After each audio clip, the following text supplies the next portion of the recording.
Our hero Chung-yan introduces himself as an overworked engineer who spent his days drafting endless blueprints. My goat explains that one brutal workday pushed him past his limits until everything went black. The prince wakes up in shock, realizing he's somehow inside the body of a royal heir. Chung-yan studies the burning horizon and understands this world is nothing like what he imagined. A condemned girl stands hooded and trembling on a platform, labeled a witch by this world. Our hero calls the crowd ignorant, saying a civilization like this is wasting genius in a time that desperately needs it. The prince walks forward confidently, demanding they release the witch and insisting he'll take responsibility. The fiery girl stares him down and warns that hiring her may cost him far more than he expects. Chung-yan immediately rattles off benefits, trying to tempt her with comfort, stability, and a proper life. The little witch tastes the food in disbelief and happily devours it, calling it delicious again and again. Relying on the instinct of an engineer dog and the superpowers of the witches, I finally saw a path forward. I did not expect this world to hand me such a cheat, but here I was. Witches have all kinds of abilities. Production, healthcare, education, art, everything. They are walking power tools for building a kingdom. And I realized how much potential I had in my hands. Machines, forges, heat engines, tools I could never build alone. All of it became possible with them. Every idea in my head started taking shape, one piece at a time. Only a kid would pick just one and be satisfied. My choice was obvious. The moment I saw them work, I want all of them, every last one. We then see a calm blonde girl step forward and greet him. She crosses her legs and teases him by saying his harem looks unstable. The prince hides behind his paperwork and insists he isn't thinking about anything related to romance, explaining that he's focused on work and can't afford distractions with the state the territory is in. Our hero raises his hand and sets a massive goal, telling everyone they're going to earn 100 million before the end of the year to turn things around. Chung explains that, besides everything else, every winter he still has to think about how to push back the foreign forces that invade the land. Chung says he also has to think about his siblings. We first see his eldest brother, whose martial strength is overwhelming. Then we see his second brother, who just does whatever he wants and lives how he pleases. After that, we see his third sister, who is known everywhere and has a strong presence that people recognize. Then we see his fifth sister, who is quiet and hard to understand. Last, Chung talks about himself, saying he's an engineer who has been single for over 20 years. The blonde girl leans in close to him and gets right up in his face. She climbs onto him, making him nervous as the moment becomes too close for comfort. She whispers that the hardest problem he has to face isn't the monsters or his siblings. The other girl steps forward and says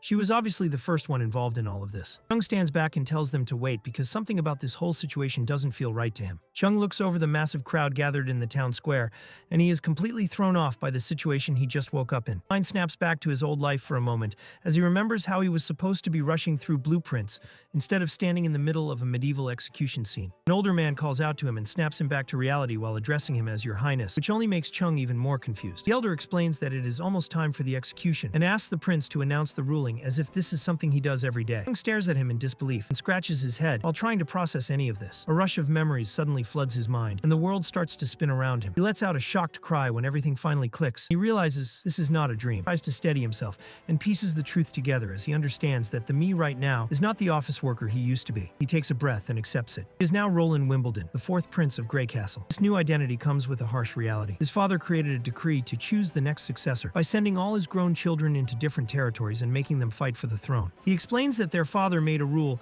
that would decide the next king. Whoever proved they could govern their land the best over 5 years. Then the king says something wild. He claims the fight for the throne will be fair for everyone. Chung hears that and just stares. He asks if the king thinks this is some real-time strategy game, because nothing about their starting conditions is even close to the same. We get a look at the eldest brother. His martial strength is maxed out. Guy looks like he was born holding a great sword. Then we see the second prince. His wealth attribute is off the charts. Gold stacked to the ceiling behind him like it is nothing. Next is the third princess. Her military strength is insane. She commands fleets and cannons like it is just another Tuesday.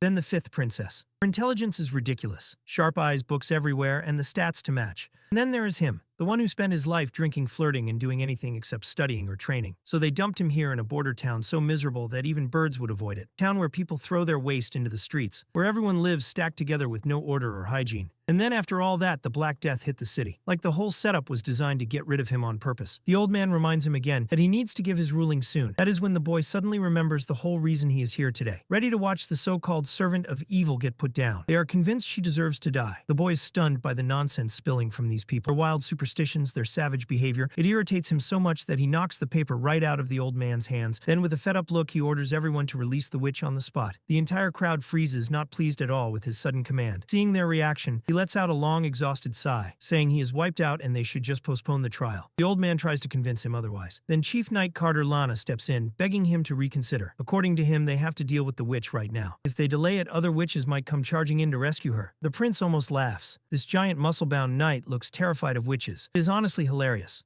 Our hero walks off the platform pointing out that if more witches did show up, they could take them all out at once anyway. The knight is completely lost on how to handle him. The scene shifts to the fourth prince's home in Bordertown South Castle, where the annoyed knight waits outside after the prince slams the door in his face. Inside, the prince sighs at first from stress, then he suddenly panics. He has never had to deal with this many people before, not even before his pointless death. Still, he is thankful for this second chance, and he is determined to step fully into Prince Roland's life and uncover what is really going on with the witch. The scene cuts to the dungeon beneath the town, where he is about to meet her. Even with all the warnings from his knights about the danger, the boy just laughs at them, teasing his chief knight for shaking like a wimp because of one little girl. The knight insists witches are agents of the devil, but our hero just keeps walking until he finally comes face to face with the accused witch. She stands up and steps forward, and he instantly turns a little red at how pretty she is before he can say anything. The noisy knight jumps in again, shouting for the prince to stay back. Our hero calmly puts a hand on the knight's shoulder, moves him aside, and tries once more to ask the girl her name, but again the knight interrupts louder than before. That is the final straw. The prince taps him on the head in frustration, telling him to step back and shut up while he is talking. Turning to the girl, he asks if she feels okay sharing her name.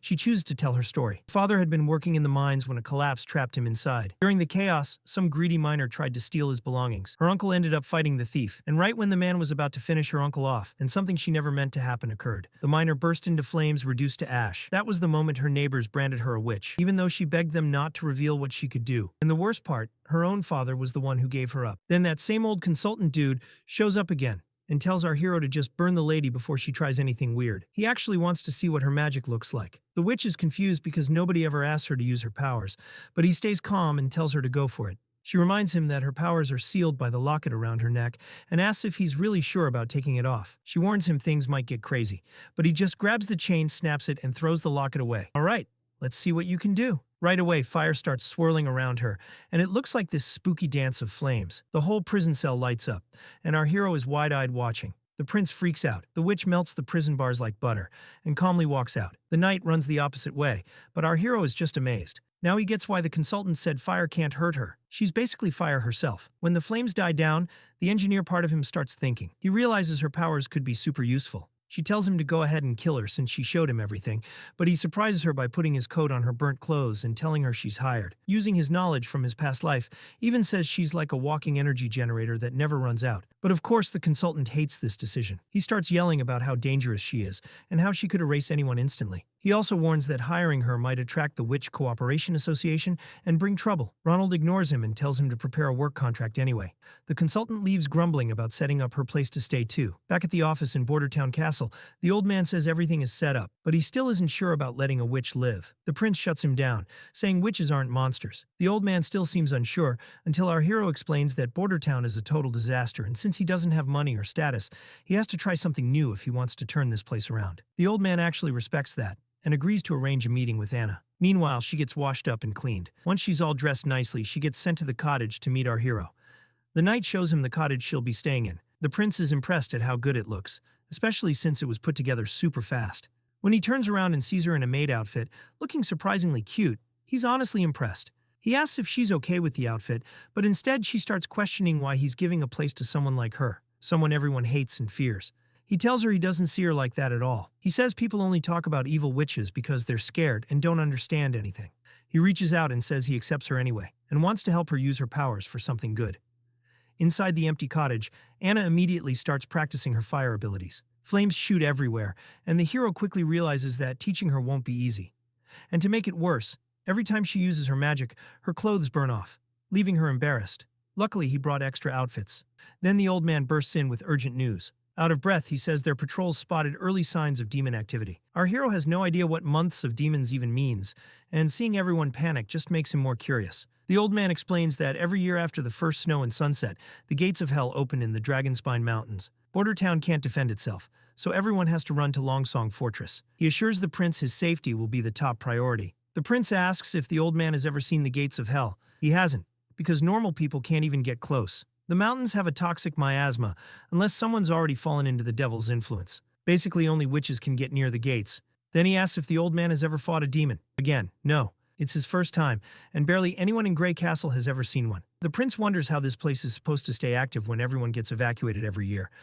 But then he makes a good point. If Longsong Fortress keeps surviving the demons, then demons aren't unbeatable. So with that in mind, he's already itching to fight them himself. The old man is terrified of this plan and argues against it.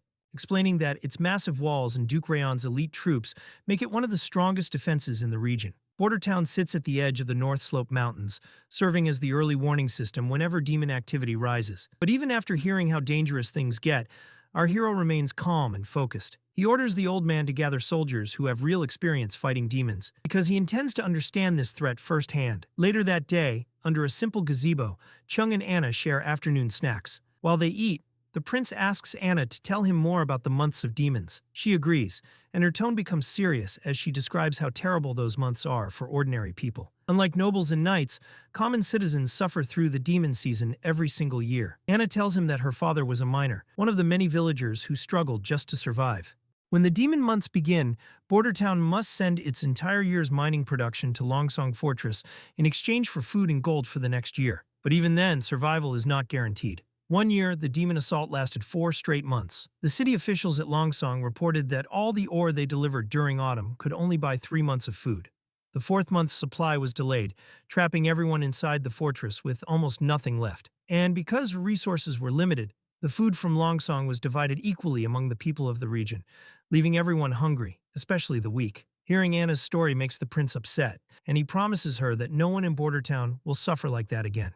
After leaving the gazebo, Chung heads to the administrative office to check on the consultant's progress. Inside, he sees 3 people, 2 veteran soldiers from the border patrol and 1 hunter who claims to have fought demons before. At first, one of the soldiers rambles nervously, unable to speak clearly in front of the prince. Chung gently encourages the other soldier to talk instead. That soldier explains that demons used to be regular creatures of the forest, but the hellish miasma turned them into savage monsters. They are tough, but can still be killed. Once demon season starts, Longsong Fortress sends cavalry north to clean up any wandering beasts. Then the hunter slams his fist on the table, boasting loudly about how easy demons are to kill.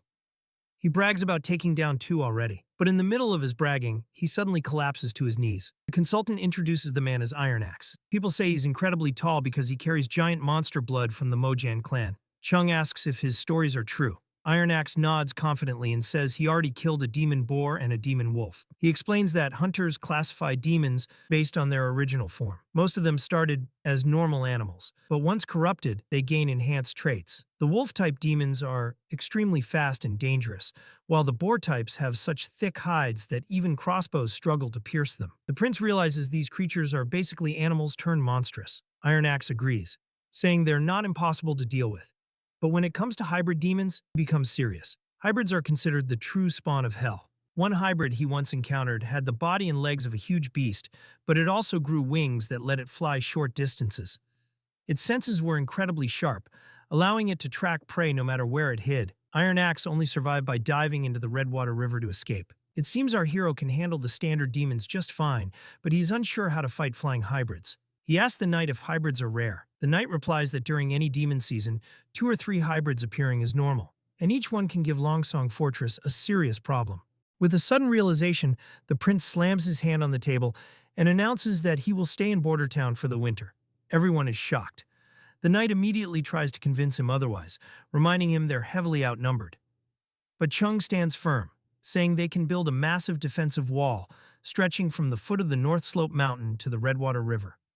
The knight calls the idea unrealistic, pointing out how long such a project would take. But Chung reassures him that if the wall cannot be finished fast enough, he will retreat with everyone else.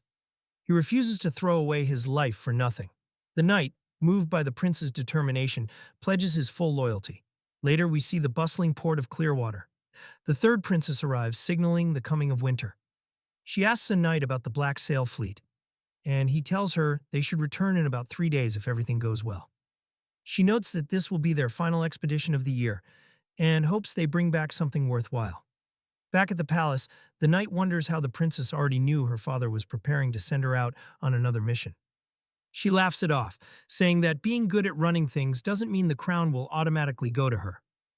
She tells her knight to find out why the king sent her on this expedition. After some thought, the knight realizes it has nothing to do with business. The king likely wants to strengthen her influence and power. The princess then asks about the poisoning attempt on the 4th prince. Her knight explains that the border has been quiet, and the spies they sent found nothing useful. But the princess figures out that her brother must have wasted too much time after the spies were exposed. She believes the poison actually worked and killed the 4th prince, but Chung must have stumbled into his body, which is why they think the poison failed. The person who sold them the poison must have lied. As punishment for deceiving her, she plans to execute their poison supplier. The scene shifts to Anna walking through a peaceful landscape. She meets Carl, the teacher, who asks if she is reading poetry or church history. She smiles shyly and corrects him, revealing an illusion he sees in his mind. His vision blurs and shifts, momentarily showing him a scene of her as a witch tied to a stake. Shocked, he shouts and falls to the ground.